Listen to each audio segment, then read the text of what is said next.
3 years I carried this marriage. Tonight, that ends. You sure you want to do this here? In front of all these people? Absolutely. Sign it. Don't drag this out, man. You know how this ends. I don't think you understand what you're asking. 3 years of watching him go nowhere. No ambition, no results, nothing. I built everything you see tonight without him. You deserve better. Always did. Nothing to bring? Then eat off the floor. She stood at the center of that room like she owned it. Logan's attention, the crowd's silence and divorce papers she believed would finish me for good. What she didn't have was any sense of what I was thinking as I watched that plate shatter at my feet. I didn't reach for the papers. I didn't raise my voice. I looked at the mess she had made and thought about the $280 million Logan still needed. What happens when the man you just threw to the floor is the only one who can save your future? If this kind of story speaks to you, the ones about patience, about what people miss when they stop paying attention, consider subscribing. There's more where this came from. I have replayed that morning more times than I care to admit. Not the dinner, not the plate shattering on the marble floor of Orchid Hall. The morning that came weeks before any of it. The one that started with a security alert on my phone and ended with me sitting at our kitchen table completely still, while Heather hummed to herself in the next room and made coffee like the world was exactly what she believed it to be. That gap between what she believed and what was actually true, that was the distance that eventually swallowed everything. My name would not show up if you searched for me in any business registry or board filing. That was not an accident. After my father died, the assets he spent 30 years building were transferred into the Rookwood Family Trust, a structure my Aunt Judith had recommended years earlier, partly for tax reasons, partly because our family had learned the hard way what happened when the wrong people found out how much you were worth. We had been through harassment campaigns, 2 separate extortion attempts, and a lawsuit that dragged on for 4 years before it was quietly settled. The trust was a wall, and the wall worked because it had no face that led back to us. Warren Pritchard served as the public chairman of Sable Rock Infrastructure, the company the trust controlled, and Warren was the name that appeared in press releases, regulatory filings, and industry conferences. My name appeared nowhere. Sable Rock built transportation networks, data centers, and energy systems across multiple states. The portfolio was valued in the billions. None of that was visible in the way I lived, which was by design. I drove a sensible car. I wore unremarkable clothes. I worked under the title of risk management consultant for one of Sable Rock's smaller subsidiaries, which gave me a reason to be at meetings and a reason to review documents without anyone asking why.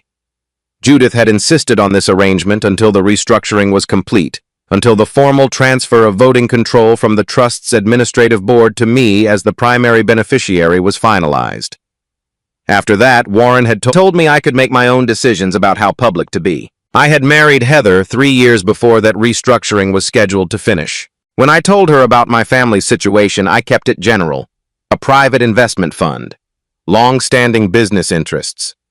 She asked if that meant we were wealthy, and I said it meant we were comfortable, and that I preferred not to make it a topic of conversation.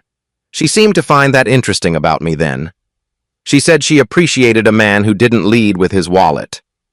We signed a prenuptial agreement that protected assets predating the marriage, and I thought we understood each other well enough to build something real. What I did not anticipate was how quickly the environment she stepped into would reshape what she thought she deserved. Pierce Urban Ventures had a particular atmosphere. Logan Pierce had cultivated it deliberately. The offices were designed to look like they cost more than they did. The company events were held at venues that got photographed, and every conversation seemed to circle back to square footage valuation and who had access to whom. Heather was talented, and Logan recognized that immediately. He started including her in investor meetings, introducing her to people whose names opened doors, and gradually making her feel that the life she had with me was a ceiling she had accidentally accepted instead of a floor she should have already left behind. I noticed the change the way you notice a room slowly getting darker, not in any single moment, but in accumulation. She stopped asking what I thought about things.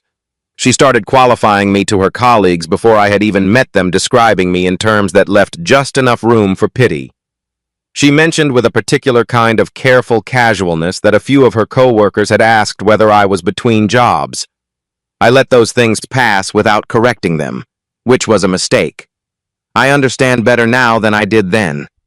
At the time, I told myself it was simpler to stay quiet than to explain something I was not yet permitted to explain. That was true. It was also convenient.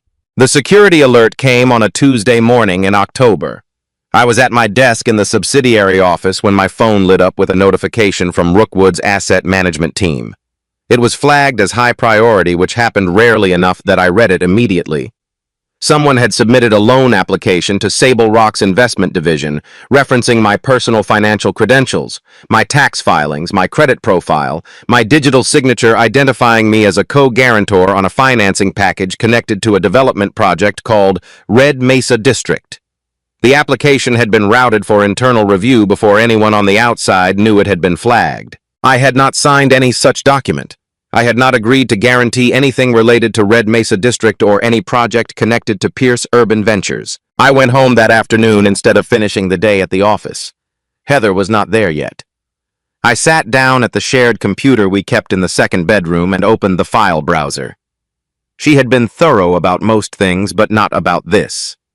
The folder where I stored backup copies of identity documents, passport, driver's license, tax returns, and a digital signature file I had saved years ago for a contract, showed access timestamps from 3 weeks earlier. The files had been opened, copied, and closed. I checked the cloud sync log and confirmed they had been transferred to an external account. Inside the same folder, I found a document she had named with a date 6 weeks from now. It was a draft divorce petition. She had already filled in the grounds the date of separation she intended to claim, and a note to her attorney about timing the filing to coincide with the close of a pending financing transaction. I sat with that for a long moment. Then I kept reading. The message history I found took longer to get through, partly because of the volume and partly because of what it contained. Heather and Logan had been in regular contact outside of anything work-related for months. The nature of that contact was unambiguous.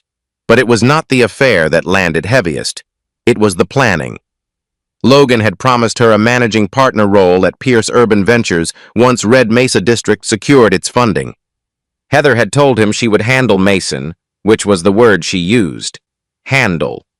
She wrote that she would keep things stable at home until the financing came through, and that once it did, she would file and be gone before anything unraveled. She had also written in one message I read twice that he would not cause problems because he had no leverage. She was referring to me as someone who could be managed and discarded because he had no power to fight back. The part.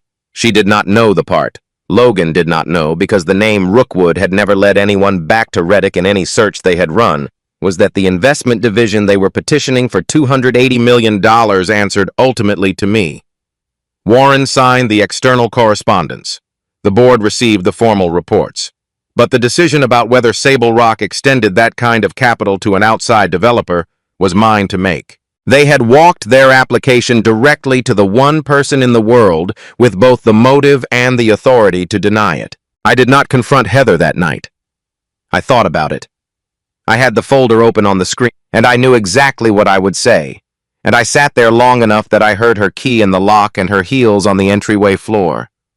And then I closed the laptop and stood up and went to the kitchen because Rachel Donnelly had been my family's legal counsel for 9 years, and I knew what she would tell me before I even called her. Rachel answered on the second ring. I gave her the outline, the signature, the documents, the messages, the draft petition. She was quiet for a moment, and then she said what I had already worked out for myself. If I confronted Heather, Heather would call Logan within the hour.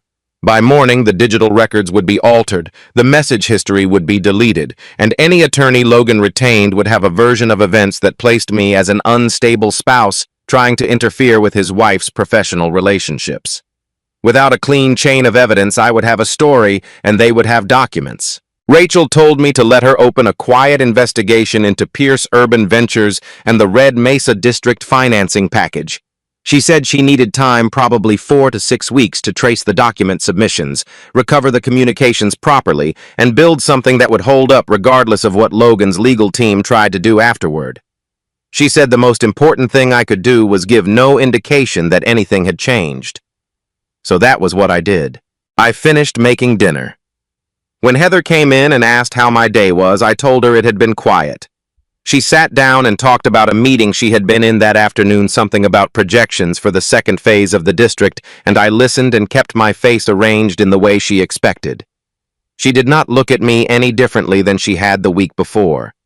She had already made her decision about who I was, and that decision was settled in her mind in a way that made real observation unnecessary. I watched her talk and thought about the word she had chosen when she described how she intended to manage me.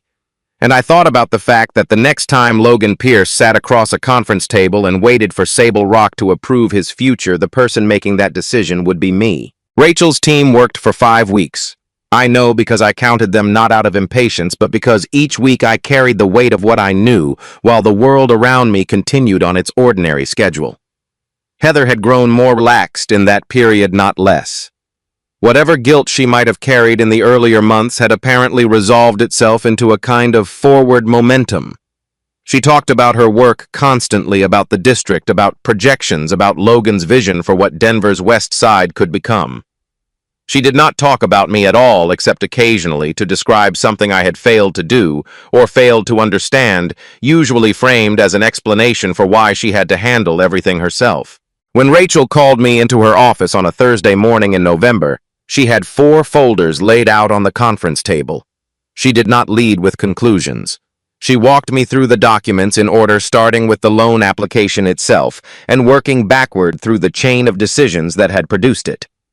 By the time she finished, I had a clear picture of exactly what Logan Pierce had built and what it actually was underneath the surface. Red Mesa District was not a struggling project that needed a capital injection to cross the finish line.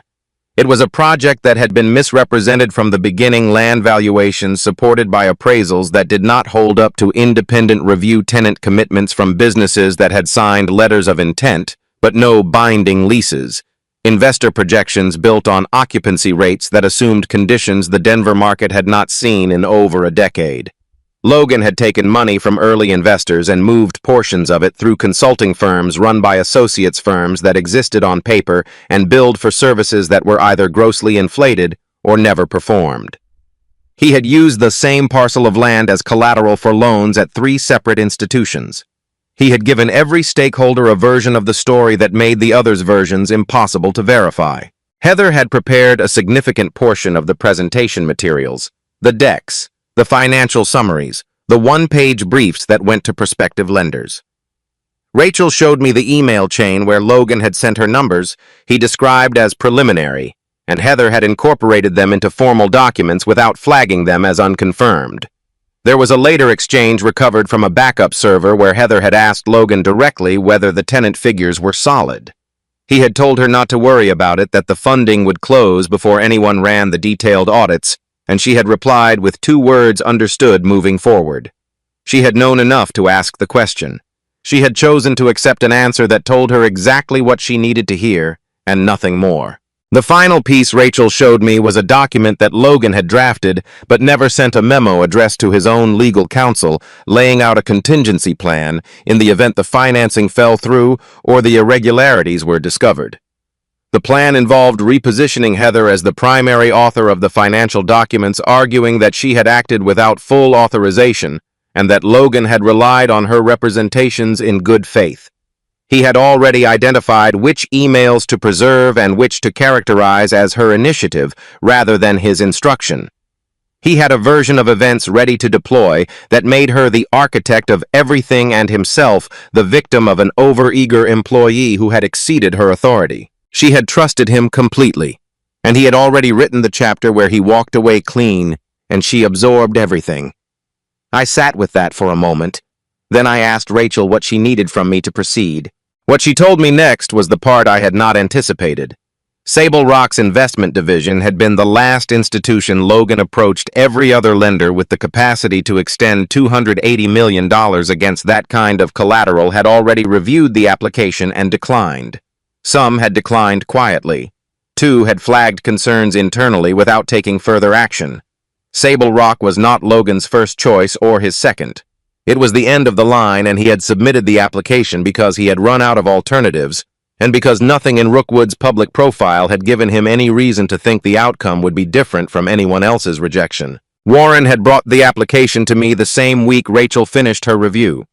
He laid the folder on my desk and said he recommended an immediate denial followed by a referral to the appropriate regulatory bodies.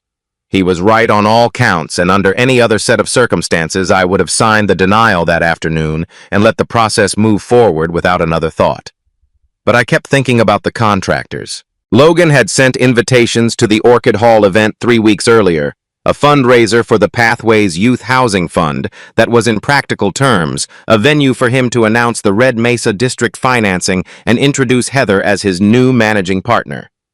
The guest list included regional investors, 2 bank executives, a commercial real estate attorney, and several contractors who had already begun preliminary work on the site. Those contractors were the reason I did not simply sign Warren's denial and move on.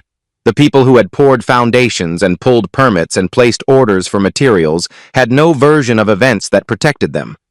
If the project collapsed quietly through an administrative denial, Logan's attorneys would spend the next 18 months arguing about liability, and those contractors would be at the back of a very long line.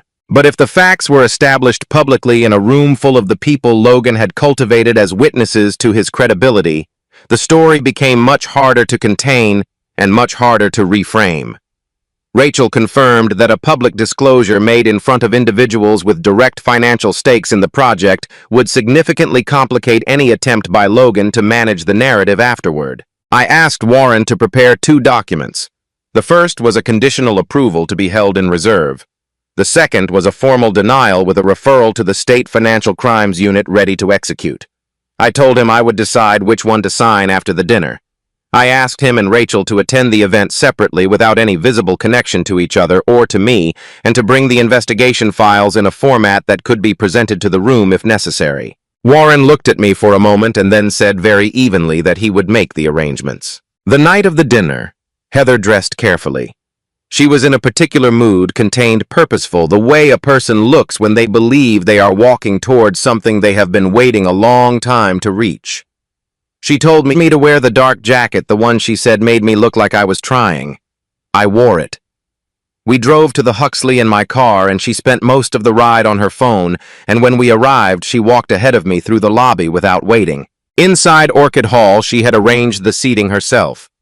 I found my name card at the far end of this table near the service entrance between 2 guests I had never met. Heather was at the center of the table beside Logan in the kind of positioning that announces its own meaning before anyone says a word. I sat down and ordered water and watched the room fill. The evening moved the way these events always do. Cocktail conversation that orbits around the same 3 topics. A past appetizer that no one really eats. Introductions that are really assessments. Logan worked the room with the ease of someone who had done it for years. He asked questions that made people feel interesting. He laughed at the right moments. He touched shoulders and remembered names and moved through the crowd like a man who had no doubt about his place in it. At some point in the first hour, a man I did not know leaned over and asked me what I did. Before I could answer, Heather appeared at his elbow with a smile that did not quite reach her eyes, and she said I was still figuring that out. She said it lightly as a joke in the tone that makes the subject of a joke feel they have no standing to object. The man nodded politely and turned to speak with someone else, and Heather moved back toward Logan without looking at me again. That set the rhythm for the rest of the evening. She told a woman near her that she covered the household expenses because my income was unpredictable. She told another guest that she had learned to stop waiting for me to take initiative. She said these things with a kind of fond exasperation, the performance of a patient person who had accepted a difficult situation with grace. Logan confirmed each detail with a nod or a brief word of sympathy, and the picture they built together. One casual remark at a time was of a man who sat at the far end of the table for the same reason. Furniture gets pushed to the edges of a room because it serves no purpose where it might be noticed. Warren arrived near the end of the main course. Logan crossed the room to greet him with the enthusiasm of a man who had been waiting for this specific guest all evening. He believed Warren was there to deliver confirmation that the Sable Rock Investment Division had completed its review and the $280 million was on its way. Warren shook his hand, said something brief, and made his way to his assigned seat without any further acknowledgement of Logan's expectation. He sat down across the room from me and kept his attention on his menu. Heather watched that exchange and interpreted it the way she had been interpreting everything that evening as confirmation that things were proceeding according to plan. After the main plates were cleared, Logan stood up and addressed the room. He thanked the guests for their support of the Pathways Fund. He spoke about Red Mesa District in terms that made it sound both visionary and inevitable. And then he announced that Heather Reddick would be joining Pierce Urban Ventures as managing partner effective upon the close of the project's financing in recognition of the extraordinary work she had done to bring the development to this stage. There was applause. Heather stood and accepted it with a smile that looked completely natural because she had been practicing it in one form or another for months. Then she walked to my end of the table. She had the divorce petition in her hand, the same one I had found drafted on our shared computer 6 weeks earlier now, printed and paper-clipped and carried like a prop in a scene she had written and rehearsed. She set it in front of me and told the room that she had given 3 years to a man who had given nothing in return, and that tonight she was correcting that mistake. She said it clearly and without evident emotion, the way you announce a decision that has already been made and only needs to be formalized. I looked at the document. Then I looked at her. "Are you sure this is how you want to do this?" I asked.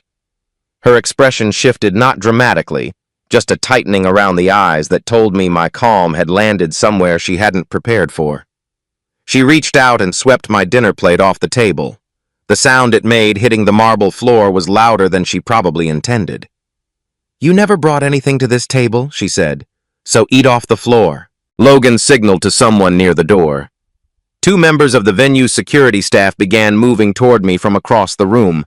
Rachel set a folder on the table to her left. Warren stood up. He looked across the room at me with the particular expression of a man who has been waiting a long time to say something, and he said it in a voice that carried clearly to every corner of Orchid Hall. "Chairman Reddick, how would you like us to proceed with the financing?" The room did not erupt. It went quiet in a way that felt heavier than noise, the particular silence of people who have just realized that what they thought they were watching was not the performance they had been invited to see. I heard a chair scrape somewhere behind me. Warren stood at his full height across the room, his expression composed, his question still hanging in the air between us. Heather turned to look at him. Then she turned to look at me. Her mouth was open slightly, not in speech, but in the intermediate space before speech, when the mind is still trying to assemble words that might make sense of something that has stopped making sense. Logan moved first.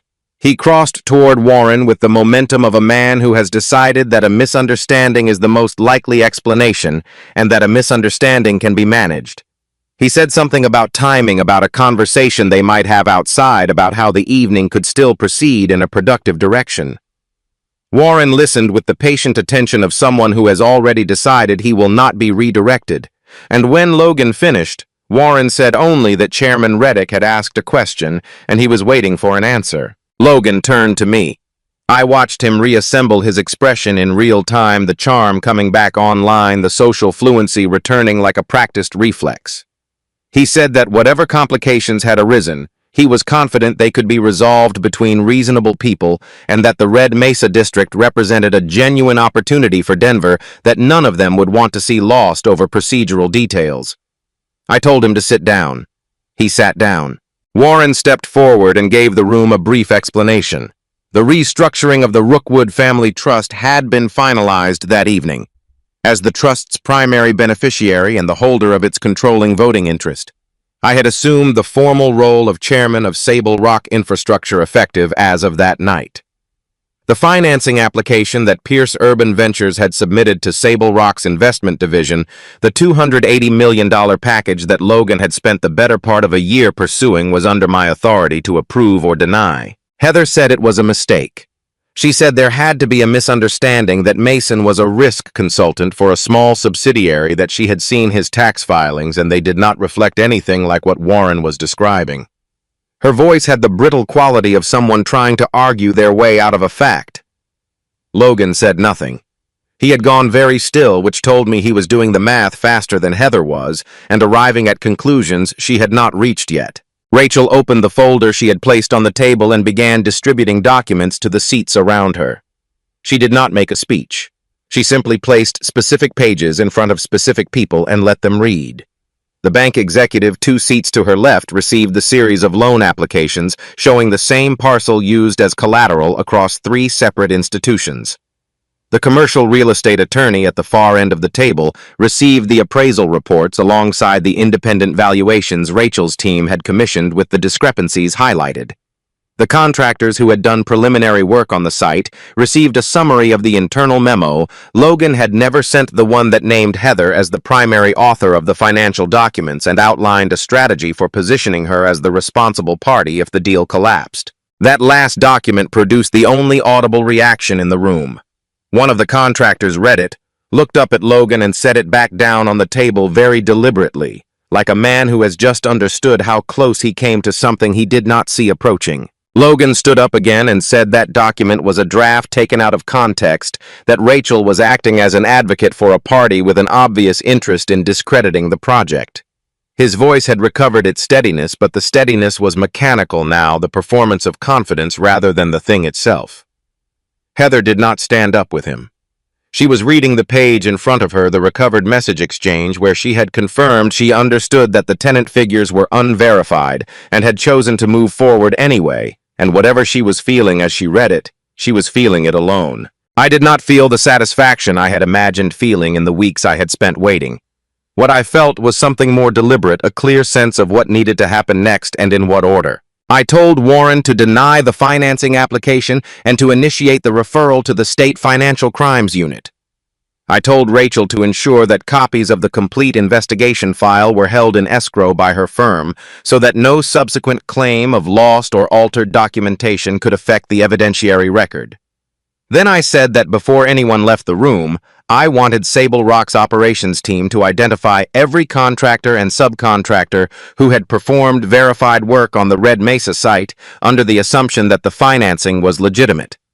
I said the company would establish a temporary fund to cover outstanding invoices for completed work, not as a concession to Logan's project, but because the people who had poured foundations and pulled permits had done their jobs in good faith, and their exposure was not a consequence of anything they had done wrong.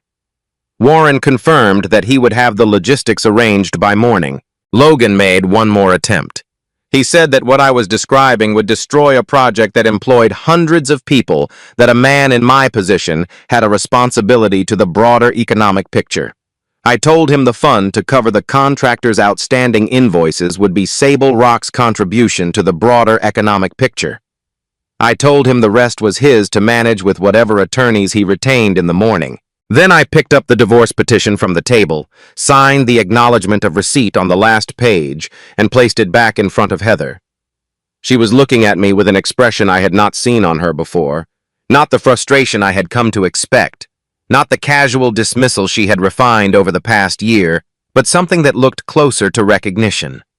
Like she was meeting someone she should have been introduced to a long time ago. I told her that Rachel would be in contact with her attorney about the prenuptial agreement and the terms of the division.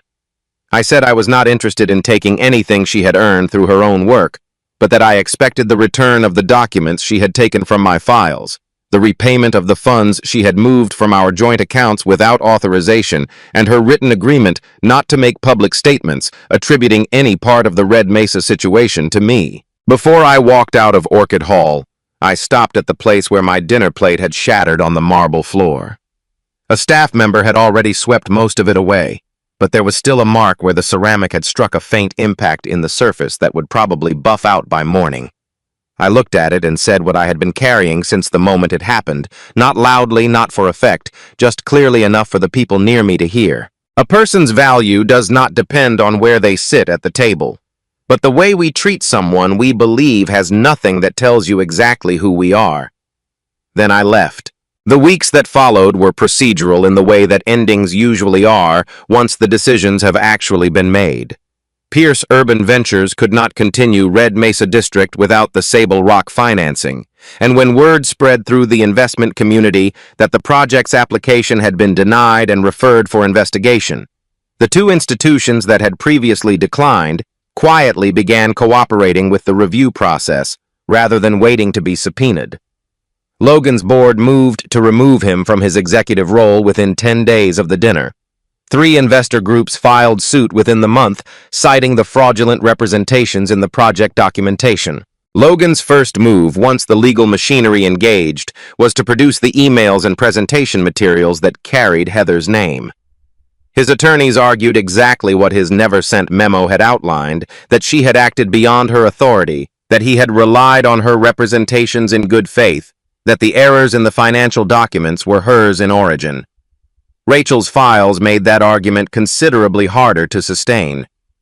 The communications showing Logan directing Heather toward the falsified figures, the evidence that he had identified her as a contingency scapegoat before the deal had even collapsed, those materials went into the record, and the record was not something either of them could rewrite. Heather lost her position, and because the company's troubles became public in a way that attached her name to the documentation questions, her standing in Denver's development community contracted sharply.